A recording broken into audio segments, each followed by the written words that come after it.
Ang ating mga mata ay mahalagang bahagi ng ating mga katawan para maging aware tayo sa ating mga paligid. Isa sa mga dahilan ng pagpapakonsulta sa mga emergency room ay ang mga ocular trauma. Sadly, kadalasan ng mga yan ay dahil mayroong puwing, pero minsan pwede rin dahil nasugatan, nabugbog o di naman kaya yung iba, nasusunog. Madalas na nangyayari ang mga ocular trauma sa trabaho. Dito sa aming klinika, nagpupunta po ang mga pasyente dahil napupuwing habang sila ay gumagamit ng grinder.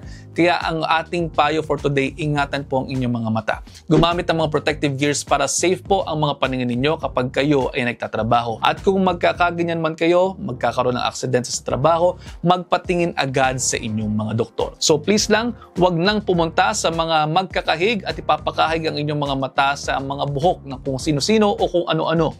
Hindi lagi nakukuha yan ng ganyan. Yung iba, nai-infection pa nga. Maigi kung minor lamang pero mayroong mga insidente na lumalala ang problema at nabubulag ang pasyente at kinakailangan pang yung iba tanggalin ang mga mata nila. So again, magpatingin kung kinakailangan at hanggat maaari, iwasan ang mga ito sa pamamagitan ng pagsusuot ng protective gears. At yun, almost 1 minute na to. I hope you're all 1 minute wiser. Reposuan kung may natutunan. See you next time.